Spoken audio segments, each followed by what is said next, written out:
Grow Great is a city government leadership podcast with Lisa Norris and me, Randy Cantrell.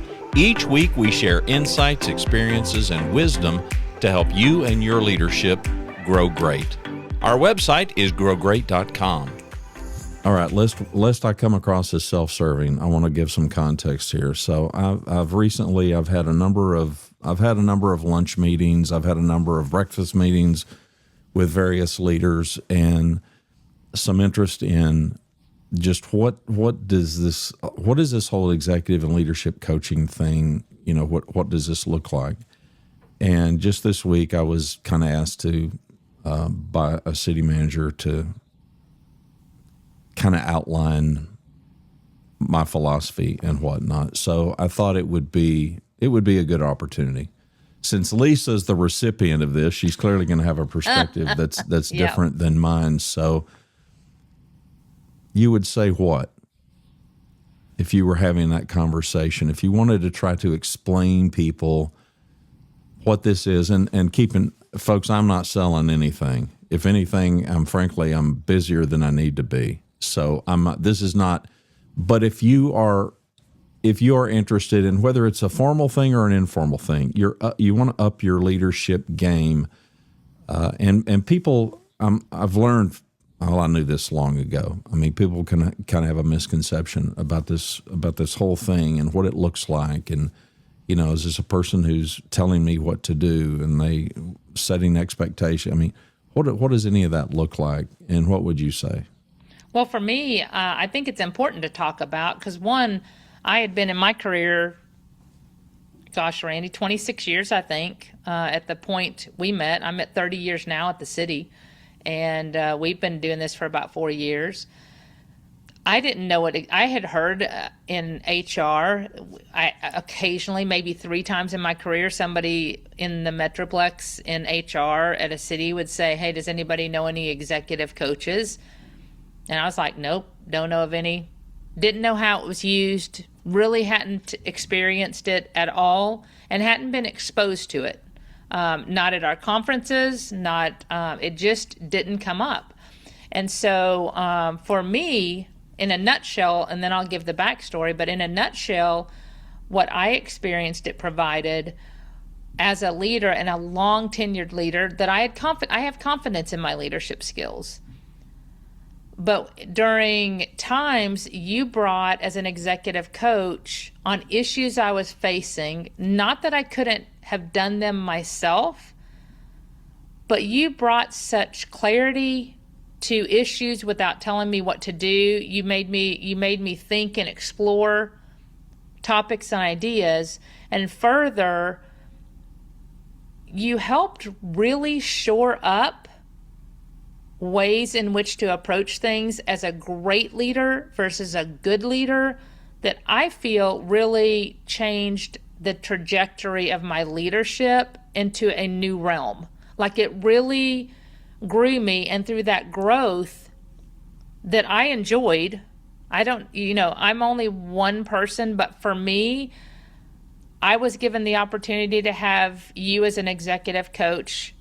Not because I was a low performer, I was a high performer, but there was a lot going on at the time, and I was just struggling, going, "Gosh, am I doing this right? Should I be doing this different?" And I knew the answers, but it's a fog when you're in it, and I experienced that when I tried to coach people in my career in HR. They're the ones experiencing it, not me. And I just try to help them through it. You took that to a whole nother level as an executive coach, and why you're so great at it. Because you never provided the answer. You let me figure it out. But you helped me figure it out efficiently and quickly, so I became a better leader. And the value of that in executive leadership is when I became a better leader, a more valuable, I had different insights, I had lived through it. It strengthened exponentially so many things, I believe, at our city, especially me being in HR. It doesn't matter what career you're in, but I touch everybody. When I was in HR, we had, you're impacting all the departments, and I'm not a rule-driven HR director. I'm an impact-driven. What is it you need, and how can we help you get there, no matter what the issue is? So I do see it differently. But the trajectory you changed through your executive coaching then impacted, in my belief system, the city. And I hope it's impacted our listeners, because this podcast evolved out of that, of city government leadership and things we need to think about and strategies, not because you and I are experts, but I do feel we have wisdom and life experiences that can help others. Maybe if it's one podcast they listen to and go, okay, that one I can relate to. And we helped them in that moment. Not every podcast is going to matter. Some people don't ever listen to the podcast. That's fine too. But its impact and influence, and I really feel it changed my way of thinking in some cases. It changed the clarity in which I was moving through issues, which gave me improved life experiences and work experiences that now I can share with others. And it really, I think, set our city forward, because when I became a better leader, I could help others become a better leader through those experiences that you helped me see, identify, and move through. So that is the impact to me. And I don't know what it looks like for everybody else. You know, we have used you many times with our executive team, which was a little bit different role. You were primarily with city managers, types, you know, across the country. But for us, I know you've been able then to help so many HR directors in Texas that are in local government through this opportunity. And that has been, I just love seeing it, because for me, it was such an amazing experience. And I'm so grateful for our leaderships for supporting that and exposing me to it. But you have to be willing to invest. Like I was, you know me, I was all in. They said it's not because you're a low performer. They said you're a high performer and you're stuck. I trusted that at face value because I believe in myself. You know, I know that I work hard. I know I give everything to the city, and they have given to me. And I had to trust that in the moment. Now, did I have doubts at first? I'm like, well, maybe I'm not, you know, doing as well as I think I was. I had a new leader with Cheryl. Then I had experienced the whole leadership, upper leadership turned over in the city manager's office. So everybody I'd known for 30 years are gone. Yeah, but you really understood in our first meeting when I say to you what I say to everybody. Just keep in mind, nobody's writing me a PO to do remedial work. No city's going to write anybody like me a purchase order. I need you to work with this person. They really suck. They're really bad, and we really just need to get them out. But we're going to pay you additional. Nobody does that. No budget is going to allow for that. But I was grateful, Randy. I'm grateful for that. That executive coaching truly changed my career. I believe it was part of me being able to recognize that I wanted to do something different at the time, you know, that maybe I did want to move up and try to help others. Not had really put a lot of energy and effort into it, but you just said, is it something you want?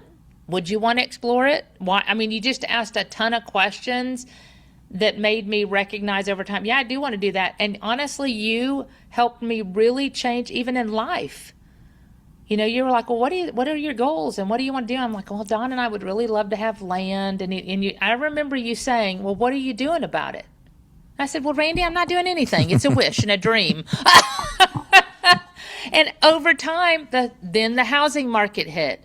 And it made me think, well, now is the time. I'm not a risk taker.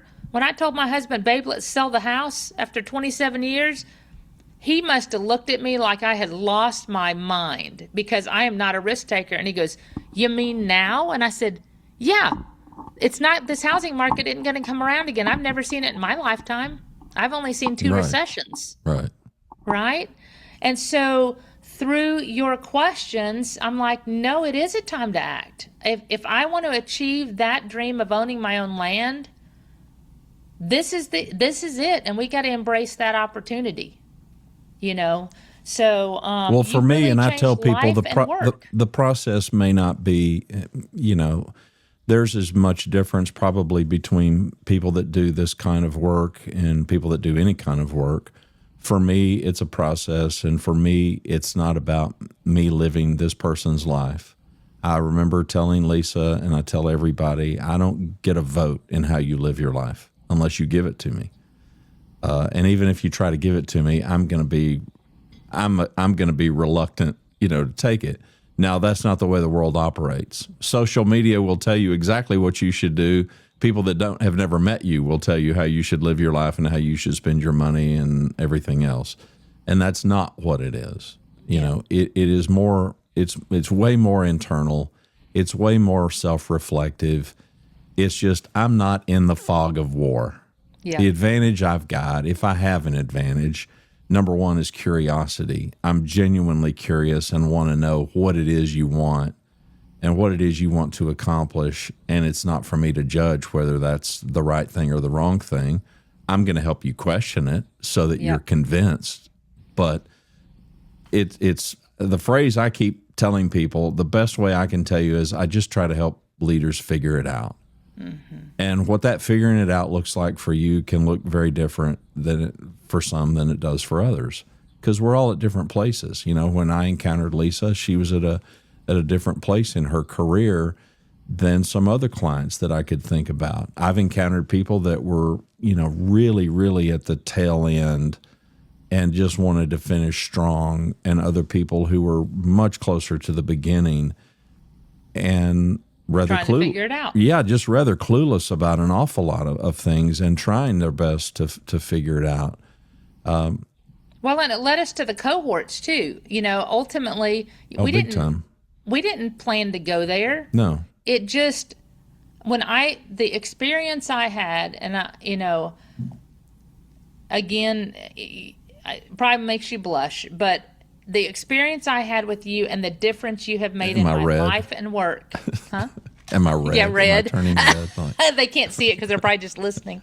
But the difference you made in my life and work and my perspective and my leadership, I honestly don't know what the city paid, but it is invaluable. When they say it's nearly priceless. Enough. Yeah. when they say it's priceless, it's priceless. But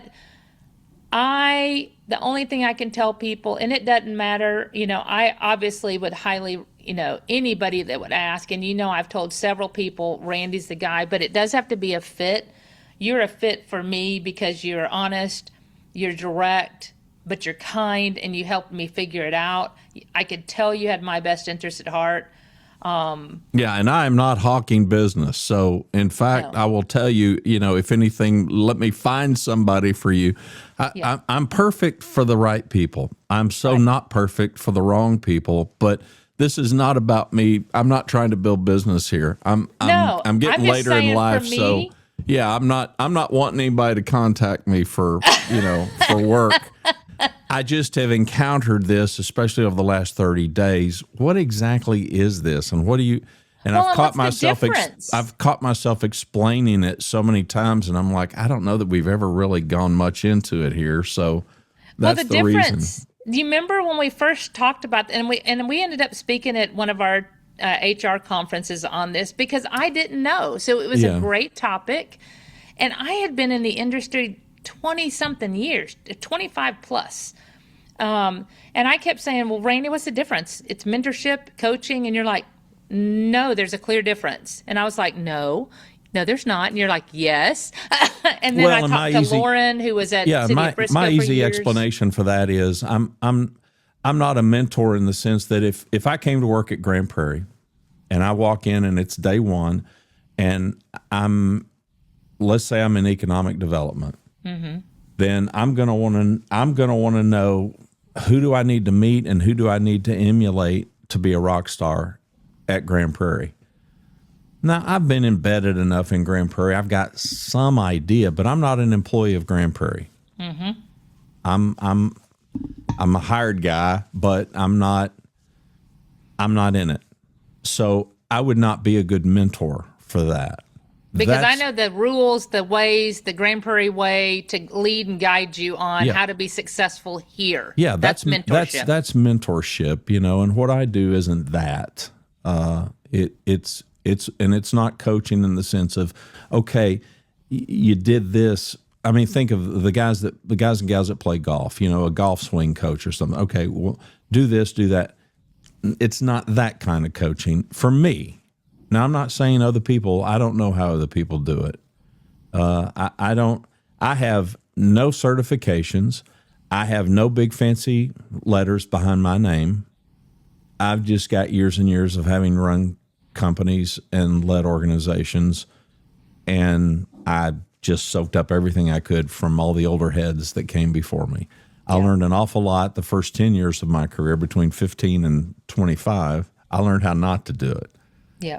And so for me, being a leader gave me the opportunity to it was a live lab. I was just able to test every theory that I had about human behavior, and I felt like I knew what myself and other high performers, I knew the environment that I thought we would thrive in. And turns out I was right. I put them all to the test, and the more I tested, the more they worked. And not everything worked swimmingly, but by and large, the approach of investing in people, caring about people, doing what's best for people in their career, even if they don't appreciate it in the moment. Correction, Well, I loved it, Randy. From my experience with the coaching, what I love most is that you, again, not knowing if there's the way, or ways vary with each coach, which I suspect they do. But what I appreciated most is you never told me what to do. In fact, you wouldn't tell me what to do. You just asked questions to help provide clarity for my circumstances and my situation and the personalities surrounding me that might have impacted it. You helped me find clarity in what I felt was the best approach after having discussed it and said, okay, this is what I think I'm doing. You're like, well, what are the benefits of it? What would be the risk? I mean, you just kind of talk through it when we're so used to doing that for others, but when you're in it, it's harder for yourself. And I really appreciated that guidance. One. Well, the biggest thing that you loved was the role playing, as I recall. No, I do not like role playing at all, but it was very beneficial. It was, that is some of the best, and I've used it now. Role playing I've used in leadership classes that we teach. Mm-hmm. And people hate them equally as much as I do, but always say those were the most beneficial sessions, because they could feel and experience it, to know really, it's much easier to talk about something in a leadership educational session than it is to practice it and experience it as if it was real, to really see it's not as easy as it sounds. So there's definite impact there. But also, what was that book? You recommended a book to me that was a super easy read on the monkey. What was that book called? Oh, yeah. Well, it was the monkey. They have several of them, but I can't remember. It's such an old book. He was a Dallas-based guy, as I recall. His name was William Onken. And he wrote a book on time management. I always say, monkey, where's the monkey? No, but that's not it. Well, it was the 1 Minute Manager meets the monkey. Oh, there you go. The 1 Minute Manager was a popular series back in the 80s. It was a little short business parable. They were some of the first business parables. That's kind of become a popular thing. And they took off on Bill Onken's work on time management. And basically, I'm really dumbing it down and simplifying it. But monkey, who's got the monkey? That's what it was. Most of us have heard that phrase. And as a leader, somebody comes in your office and they've got some piece of paper and they've got boss, and they extend it to you. And the minute you take a hold of it, congratulations, now you've got the monkey. So don't take it. Leave it to them. You're just trying to help them better manage the work as opposed to you taking it on. So for you leaders, here's a learning lesson. How many times have you been tempted, something, maybe it's not going to suit you, and you've given it to somebody, and instead of helping them push through to success, you now just take it from them. And maybe you do it yourself because you can do it. I can do it faster, better, quicker. I don't have to teach you. I don't need to train you. I don't need to coach. I can just do this and get this off my plate. And now you've robbed them of an opportunity because you took the monkey instead of leaving it with them. So yeah, it was the 1 Minute Manager meets the monkey. you'd probably have to go to a used bookstore to even find a copy. It is such really a great book. It took me a couple nights to read through it. It's not long. It's not a long at all. novel. No. It's a quick read, but that was kind of one of my first encounters with you, probably in the first 6 months. And you happen to have a copy of it, which is how I got it. Right. But if anybody has not read that book, that is the type, like many of us in leadership, that says, I'll just do it myself. Oh my gosh, that book changed. It really changed me. Because I was thinking I was helping my team by not giving them more to do. I loved my team. I felt like they had so much to do already. And that book and discussions with you changed my perceptions on how to lead, to give them the opportunity and ask, here's the opportunity I have in front of me. I was going to do it, but would anybody else like to take that and presenting it as an opportunity? And not once after that did I have anybody decline. No. People wanted the opportunity. I said, what do you want to gain from it? And they're like, well, I'd like to hear your strategy. You're such a great strategist. Or I just like to learn that so I can grow value. And then I could align how I taught, which was hard. We were short-staffed. But the value that added long-term, it exponentially grew the power of the team. Just through these little tiny changes, because I remember you saying, Lisa, are you helping the team? And I said, yeah, I'm helping the team. You said, no, you're crippling them. And I was like, my heart was so hurt, Randy, for like 2 weeks. I was, and we had to talk, didn't we not? We had to talk through that. I was really disappointed in myself because I genuinely felt I was protecting them. Right. And I wasn't. And when I gave them the power to choose if they had time to help, they chose time every time. Every time they chose it. In fact, when I thought they were too busy, multiple people would come forward saying, can we do it as a group? Can we learn from you? Can you explain the budget to us? Whatever it was. Well, and we all understand the there's constraint. There's power in that. We all understand the constraint as a leader. You're pressed. You've got a boatload of work that you've got to get cranked out. The to-do list is just never ending, and I get it. But I taught Lisa what I try to teach everybody. You've got to go slow so that you can go fast. And it does take time. There's no question. There are sacrifices that you make on the front end. It's no different than this Workday project, though, that Lisa's spearheading right now. 21 modules, a complete ERP system change. Big job.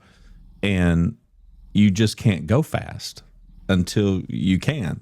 Yes. And it takes a boatload of time and effort and energy and training to go slow. But man, do you make it up on the back end. And that in the moment, in the battle, in the fog of war, it's really difficult to see. I can't see myself being able to go fast enough to make this up. I know one of the people that I trust that's done Workday implementations. I almost use her as a consultant now, just and we become friends through this process. And I consult with her, and she talked about it. She kind of said it's kind of like a hoe, in a garden. You have to till the garden, clear the land, build your planters, get some sod, put some fertilizer down, pull the weeds, get the rocks. A lot. And she said this hoe, so it takes all this time. And then you plant them and you literally just water. Right. And all of a sudden in 3 months, there's this huge amount of growth and greenery. And she said, it's like that hoe. It's the start at the bottom. You're just sitting there on the flat part, just going and going and going. And all of a sudden at the end, it's just like the arm of the hoe. Yeah. You just go straight up and it shoots up in a matter of minutes, months, right? Whatever your project is. So when I told her in this Workday project, I said, man, we are in a grind and I just don't see the light. And we're 4 months in and we've only got 60 days left of end-to-end testing. And we're like 30%. And I said, we are so far behind. She goes, I hate to tell you this, but you're exactly where you should be right now. I said, I don't want to hear that. No, that does not sound, that does not make me feel, no, it really did. I told her, well, I appreciate you because it makes me feel better because we're just trying to get people moving forward. Mm-hmm. And it's so hard right now. And she said, Lisa, it's like the hoe. Yeah. You're at the bottom of the hoe. And I'm telling you, in like 2 weeks, all of a sudden, everything that you've identified as problems start getting fixed all simultaneously in all 21 work streams. and you retest, and all of a sudden everything starts passing. Yeah. And so she said, you're on the upswing. You're getting ready to go up that arm of the hoe where it's going to be straight up. And you're going to see all of a sudden you move from 30% passing to 95. All of a sudden, it's all worthwhile. It is. It is all worthwhile. That's the So rub. there's that. But Yeah. from a coaching standpoint, to summarize, Randy, my experience is coaching is having someone at your fingertips that has your best interest at heart, wants to understand and gain knowledge about what you're trying to achieve, and helps you find the way to get there. That's what counts, and that's what it did for me.